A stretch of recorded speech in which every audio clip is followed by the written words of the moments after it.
কিয়ামতের দিনে আল্লাহ পাকের কাছে জবাবটা দিতে হবে।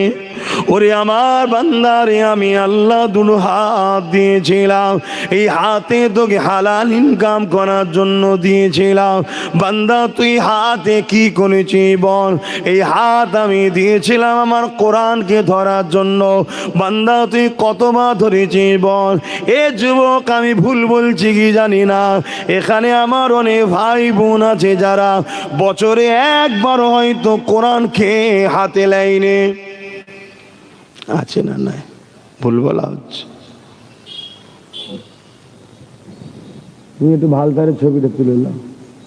তুলছ কেন এরকম দুষ্টুমি করছো? হ্যাঁ, আবার হাসছো, পকেটে রাখো। এ নওজোয়ান তরুণেরা, আল্লাহ বাহাদুর হাত দিয়েছে। ওরে আমার বান্দা বান্দি রে, এই হাতে তুই নিজে প্রয়োজনের কাজটা মিটাবি। আমি আল্লাহ তোকে যদি দুটো হাত না দিতাম, তুই নিজের খানাটা নিজে খেতে পারতি না, তুই নিজের কাজটা নিজে করতে পারতি না, প্রয়োজন মিটাবার পরে পানি খরচটা পর্যন্ত করতে পারতিস না। লোকের অপেক্ষায় তোকে থাকতে হতো, একদিন দুদিন তিন দিন করে দিত, একদিন তারাও তোর উপরে বিরক্ত বোধ করত। আমি আল্লাহ তোকে অসহায় করিনি রে, আমি আল্লাহ তোকে দুটো হাত দিয়ে পাঠিয়েছি।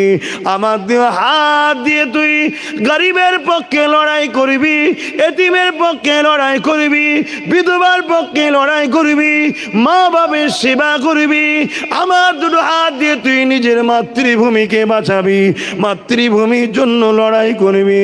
আমার দুটো হাত দিয়ে তুই সমাজে শান্তি প্রতিষ্ঠিত করবি, আমার দুটো হাত দিয়ে তুই হালাল ইনকাম করবি, আমার দুটো হাত দিয়ে তুই এতিম গরিবদেরকে দান খায়রাত করবি, আমার দুটো হাত দিয়ে তুই আলেমদেরকে সেবা করবি, আমার দুটো হাত দিয়ে তুই আলেমদের পিছনে ঘুরবি। এ আমার বান্দা বান্দি রে, আমার দুটো হাত দিয়েছি ইনসাফে ঝান্ডা ধরবি। এই দুটো হাত দিয়ে আবার যখন প্রয়োজন হবে আমি আল্লাহ আমার কাছে দোয়া চাইবি।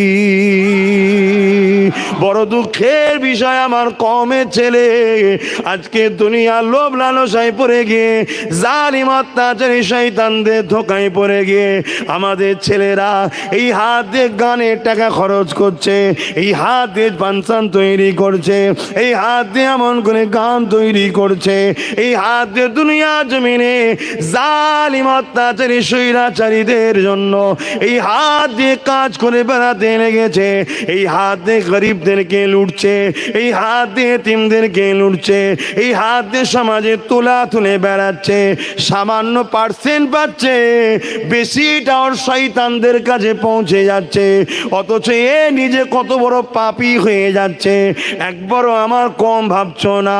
এ আমার কমের সন্তানেরা, মনে রেখে দিও, আল্লাহ পাক ছাড় দেয়, ছেড়ে কিন্তু দেয় না। পরিবর্তন হয়ে যাও, তওবা করে নাও, আল্লাহর কাছে ফিরে আসো, নবী মুহাম্মদ রাসূলের সুন্নাত অনুযায়ী জিন্দা রাখো। এই হাত দিয়ে নবীর ঘর মাদ্রাসা বানাও, এই হাত দিয়ে মসজিদ বানাও, এই হাত দিয়ে ডাল ভাত যা আল্লাহ তোমার কপালে রেখেছে হালাল খাও, হালাল খাও, হালাল খাও।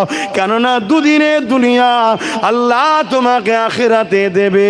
যদি তুমি বিশ্বাসী হও আমার কথা মেনে নাও, আর যদি বিশ্বাসী না হও আমার কিছু বলার নেই। মনে রাখবে, আল্লাহ যদি দুটো পা না দিত বা পা দিয়েছে প্যারালাইসিস দিয়েছে, সমাজের কাছে তুমি বোঝা হয়ে যেতে। তোমার বাপ মাও তোমাকে একদিন গুরুত্ব দিত না, তোমার ভালো ভাইটাকে গুরুত্ব বেশি দিত, তোমার বুকটা ফেটে যেত। কিন্তু আমার আল্লাহ তোমাকে তা করে না। আল্লাহ সুন্দর দুটো পা দিয়েছে, বান্দারে আমার দিয়া পা দিয়ে আমার মসজিদে আয়। আমরা মসজিদে যাই না, আল্লাহর দুশমনদের সাথে জাহান্নামের জন্য ওই যাত্রার দিকে যায়। আল্লাহ দুটো পা দিয়েছে, বান্দারে কোরআনের মাহফিলে আয়। আমরা কোরআনের মাহফিলে যাই না, অথচ চরিত্রহীন বিহায়া বেশরিয়াতি ছেলে মেয়েদের মজলিসে আমরা সেখানে আগিয়ে যায়। আল্লাহ দুটো পা দিয়েছে, ওরে আমার বান্দা বান্দি রে, আল্লাহর ওলিদের দরবারে যা। আমরা ওলিদের দরবারে যাই না, দুনিয়া জালিম অত্যাচারী নেতা লিডারদের মিটিং মিছিলে চলে যায়।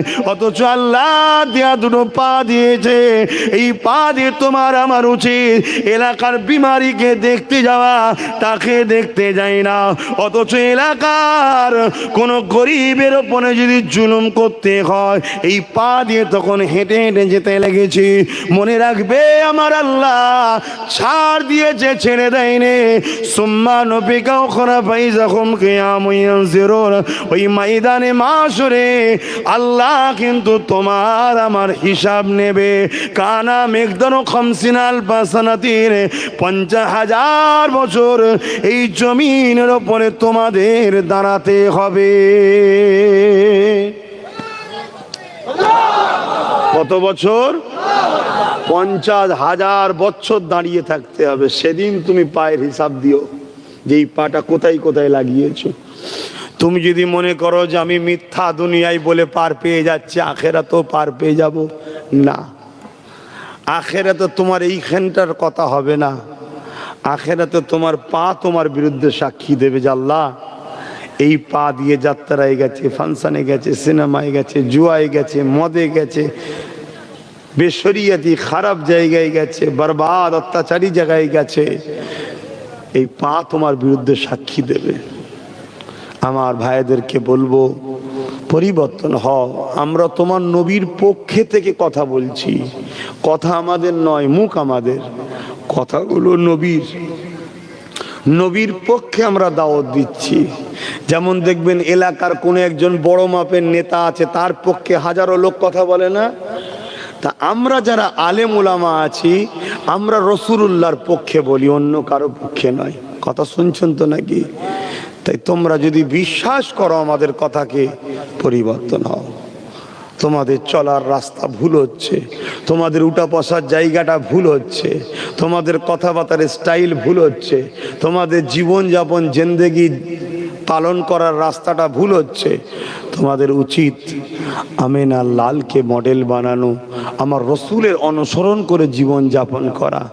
তোমাদের ধর্মনীতি আমার রসুল যেভাবে করতে বলেছে, অর্থনীতি রসুল যেভাবে করতে বলেছে, পরিবার নীতি অর্থাৎ সংসার কিভাবে হবে রসুল যেভাবে করতে বলেছে, সমাজনীতি পাড়া প্রতিবেশীর নীতি রসুল যেভাবে করতে বলেছে, হাত্তাকে তোমাদের রাজনীতি আমার রসুল যেভাবে করতে বলেছে, তোমাদের রাষ্ট্রনীতি আমার রসুল যেভাবে করতে বলেছে, তোমাদের সম্প্রীতি যেটা মানববন্ধন বলা হয়, অন্য ধর্মের মানুষের সঙ্গে কিভাবে মিশবে আমার রসুল যেভাবে বলেছে। দুনিয়ার কেউ তোমার আমার জন্য মডেল নয়। রসুল ছাড়া অন্য কাউকে ফলো করা তোমার আমার জন্য হারাম। শুনছো না? শুনছো না? আর সব জায়গাতে ধ্বংস বরবাদ। একমাত্র মুক্তি হলো মোহাম্মদ রসুল। জোরে বলুন সুবহানাল্লাহ। যদি মানার হয় নাও, না মানার হয় না নাও। আমরা ওই জালিমদের মতো নয় যে আমারটাই মানতে হবে, নাই মেরে ফেলবো না। দিলাম, লিবার হয় লাও, না লিবার হয় না লাও। কিন্তু মনে রাখবে, নিলে 100% শান্তি, না নিলে দুনিয়া আখিরাতের বরবাদ। প্রমাণ দেখো না, প্রমাণ দেখো। মদিনা ছিল পৃথিবীর বুকে সব থেকে পিছিয়ে পড়া জায়গা, যেটাকে ইয়াসরিব বলা হতো। আমার নবী যাওয়াতে তো নাম হয়েছে মদিনা, শহরে নবাবী। কিন্তু সব থেকে পিছিয়ে পড়া জায়গা ছিল, বিমারের জায়গা ছিল, অসুস্থতার জায়গা ছিল, ভয়ের জায়গা ছিল, মূর্খতার জায়গা ছিল, অশিক্ষিতর জায়গা ছিল, বর্বরতার জায়গা ছিল, খুনের জায়গা ছিল। দুনিয়ায় যত পিছিয়ে অকর্মের জায়গা ইয়াসরিব ছিল। মানুষ ভয়ে যেত না, আবহাওয়াটাও ছিল এমন, মানুষ বিমার হয়ে যেত।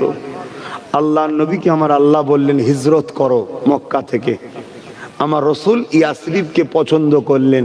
সাহাবারা বললেন, হুজুর মিশর থাকতে আপনি ইয়াসরিফে যাবেন কেন? মিশরে চলুন না হুজুর, শিক্ষা আছে, আলো আছে, শহর উন্নত। আল্লাহ নবী বললেন, আমি মোহাম্মদ তো এসেছি পিছিয়ে পড়াকেই তো আগে নিয়ে আসতে। জোরে বলুন সুবহানাল্লাহ। হুজুর ওখানে বিমারের জায়গা। আল্লাহ নবী বললেন, সব জানি, আমি মোহাম্মদ তো ওটাকে পরিবর্তন করার জন্যই যাচ্ছি। জোরে বলুন সুবহানাল্লাহ। আল্লাহ নবী গেল, মদিনার মানুষ আমার নবীকে ইস্তেকবাল করে মেনে নিল, ওয়েলকাম জানালো। তালা আল বাদরু আলাইনা মিন সানিয়াতিল ওয়াদাই, নবী পাককে নানান রকম স্লোগান দিয়ে আর ইস্তেকবাল করে করে করে করে পুরো মদিনার নর নারী বাচ্চা সবাই আমার রসুলকে অ্যাকসেপ্ট করলো, মেনে নিল। আমার নবী তাদের জন্য ধর্ম সেন্টার তৈরি করলেন এবং সাথে সাথে শিক্ষা কেন্দ্র তৈরি করলেন। শুধু ধর্ম শিক্ষা নয়, শুনছেন, আমার নবী সমস্ত রকম শিক্ষা কেন্দ্র তৈরি করলেন। আল্লাহ নবী সেখানে রাষ্ট্র পরিচালনারও শিক্ষা দিলেন, শুনছেন, বিজনেস করার শিক্ষা দিলেন।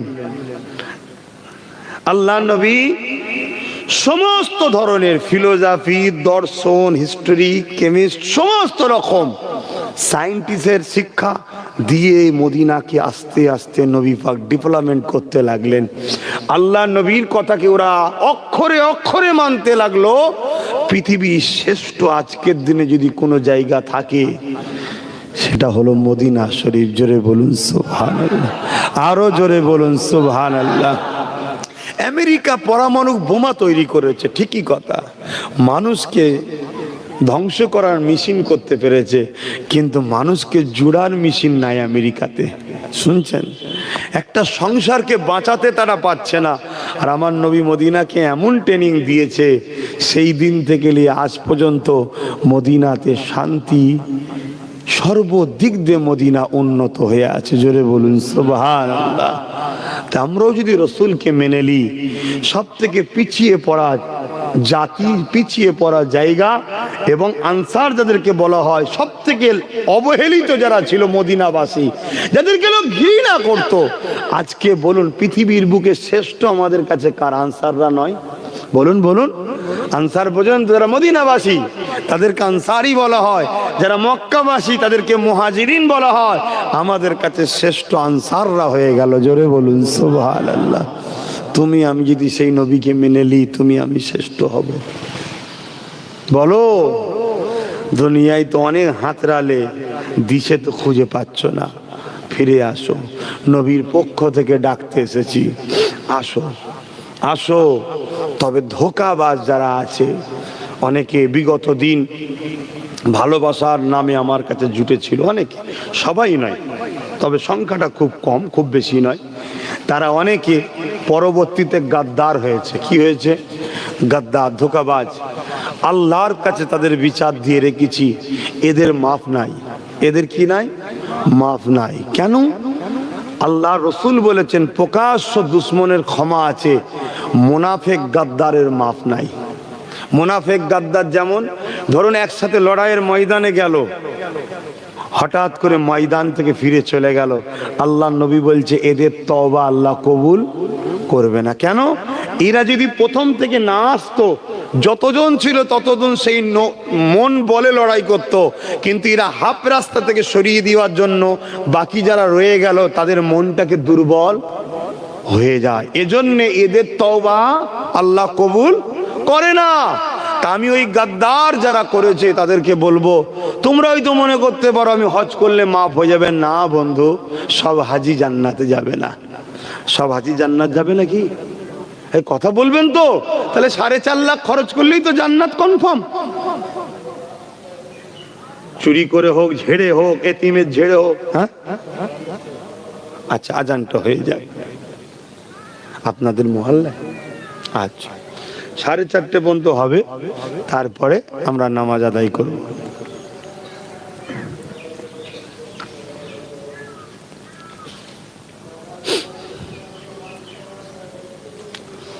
সাল্লাল্লাহু আলাইহি ওয়াসাল্লাম।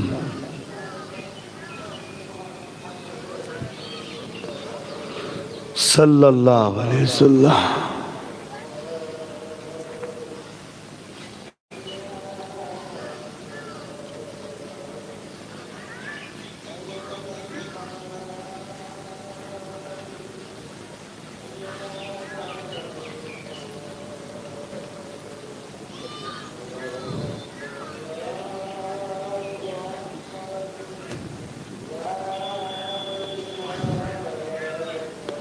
لا إله اللهم رب سيلة الفجيرة المكون لا إله إلا الله محمد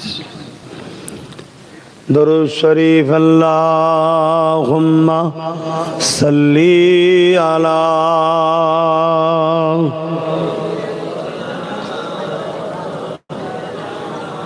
وعلى آل سيدنا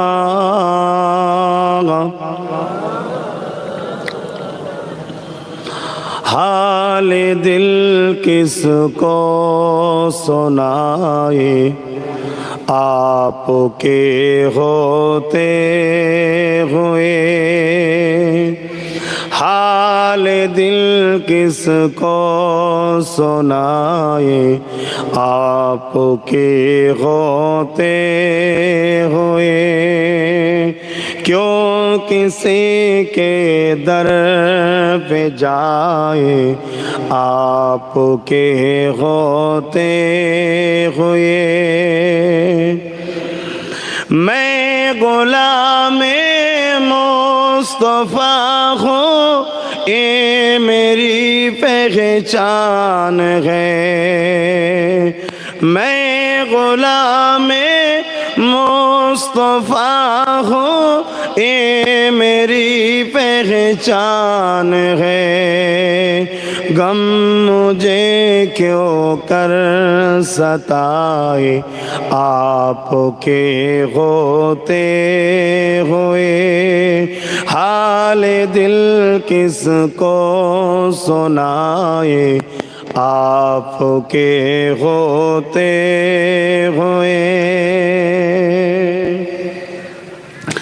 अपना जीना अपना मरना अब तेरी चौखाट पे है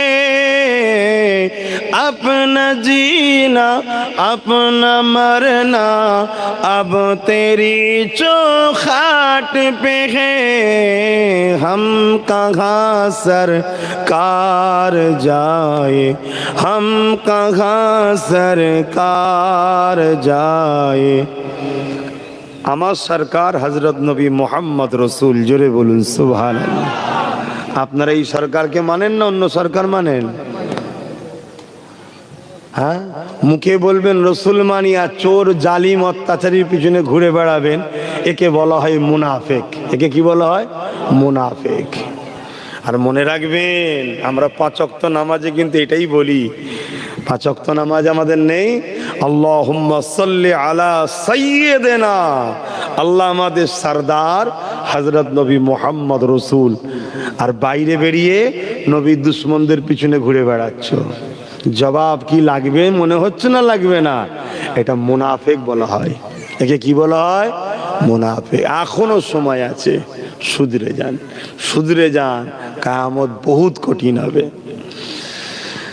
हम कहाँ सरकार जाए आपके होते हुए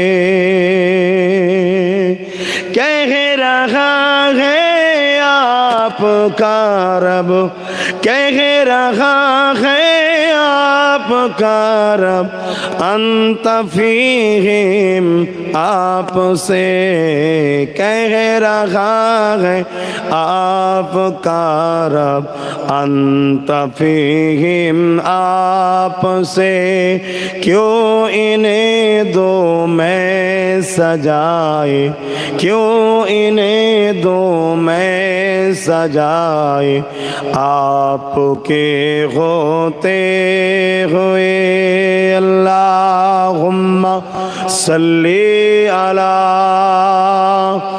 सय्यिदना मौलाना मुहम्मद व अला आलि सय्यिदना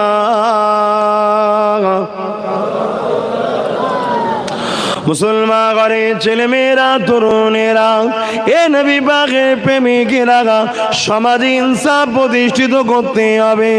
এর নাম হলো ইসলাম। সমাজে ন্যায় প্রতিষ্ঠিত করতে হবে। এর নাম হলো ইসলাম। গরিবের পক্ষে দাঁড়াতে হবে। এর নাম হলো ইসলাম। বিধবাকে সাহারা দিতে হবে। এর নাম হলো ইসলাম। এতিমকে সাহায্য করতে হবে। এর নাম হলো ইসলাম। আল্লাহ নবী জানিয়ে দিলেন, কেউ যদি এতিমের মাথায় হাত বোলায়, সেই জন্য আমি রাসূলুল্লাহ আমার মাথায় হাত বোলালো। কেউ যদি এতিমের পরনার কাপড় দেয়, আল্লাহ নবী জানিয়ে দিলেন, সেই জন্য আমাকে কাপড় দিল। কেউ যদি এতিমকে খাওয়ায়, আল্লাহ নবী জানালেন, সে যেন আমাকে খাওয়ালো। আল্লাহ নবী জানিয়ে দিলেন, কাল কিয়ামতের ময়দানে এই কঠিন দিনেতে পিপাসাতে মানুষের কলিজা খানা ফেটে যেতে লাগবে। ওই সময় আবে কাউসারের পানি ছাড়া কোনো পানি থাকবে না। আমি রাসূলুল্লাহকে আল্লাহ যার মালিকানা দিয়েছে, আমি নবী কথা দিলাম, যা এতিমের পিপাসা মিটাবে, আমি নবী ওই দিনে তাদেরকে কাউসারের পানি দেব। আরো জোরে বলুন সুবহান।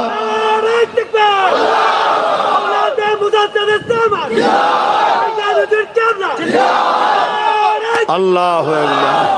বুকে হাত দিয়ে বলুন, আমরা এতিমের পক্ষে থাকবো না বিরুদ্ধে থাকবো? বলুন পক্ষে। তাহলে পক্ষে যদি থাকি, তাহলে কিয়ামত দিন নবীর শাফাআত পাবো, আবে কাউসারের পানি পাবো, এতিমকে লেবাস দেবে, জান্নাতি লেবাস আল্লাহ আপনাই দেবে। আমরা করি এগুলো? বলুন বলুন করি?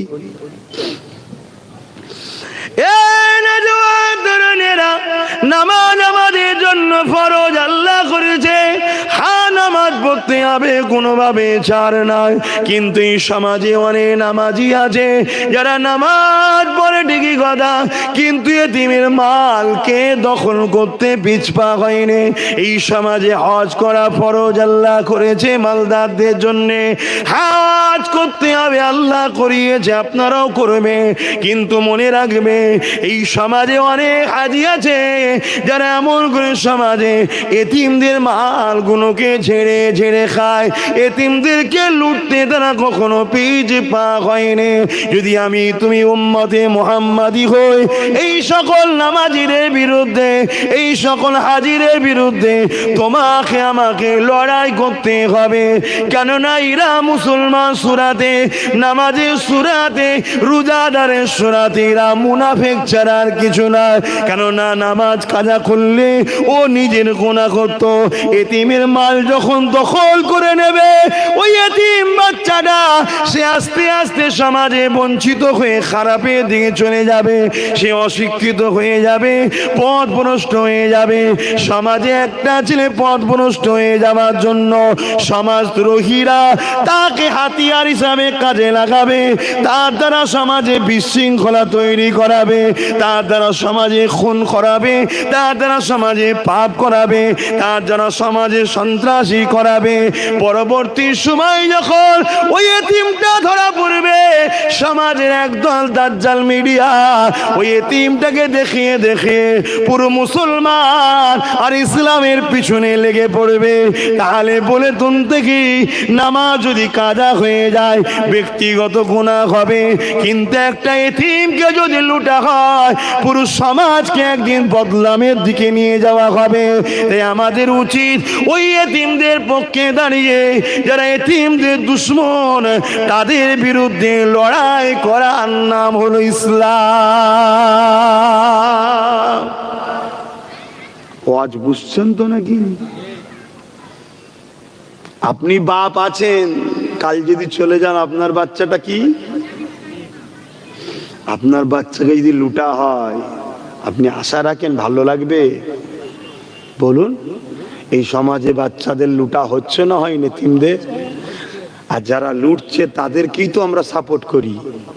অথচ বড় বড় সব মুসলিম দাবিদার, বড় বড় মুফতি, বড় বড় মৌলানা, বড় বড় নামাজি, বাপ রে বাপ। আব্বাস সিদ্দিকী খুবই খারাপ ছিল।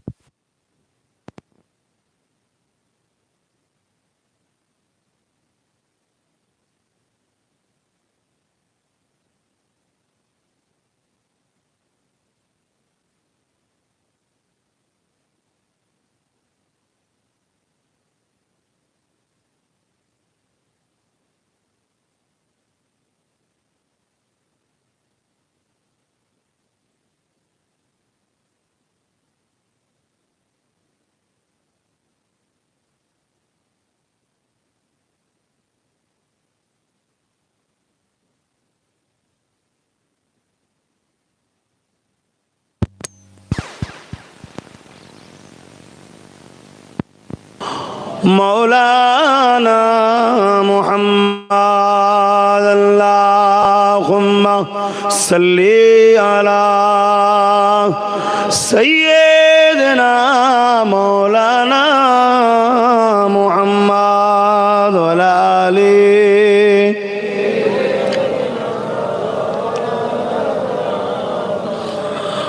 ও গো চাঁদ তুমি বলে দাও আমার নবীজি কোথায়। ও গো চাঁদ তুমি বলে দাও আমার নবীজি কোথায়। কোথায় গেলে পাবো নবীকে, কোথায় গেলে পাবো নবীকে, পাক নবীজির রওজায়। ও গো চাঁদ তুমি বলে দাও আমার নবীজি কোথায়।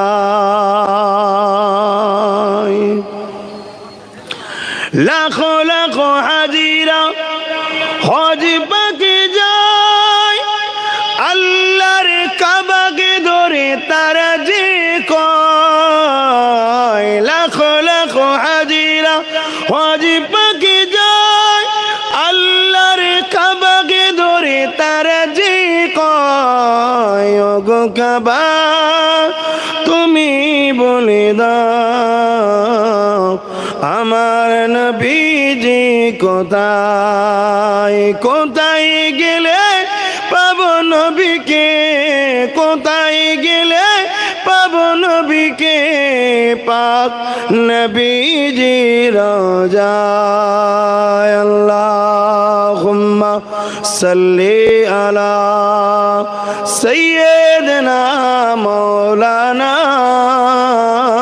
মুহাম্মদ ওয়া আলা আলি সাইয়্যিদিনা। আমার আব্বা জানের আমার আলোচনায় কষ্ট হচ্ছে আপনাদের?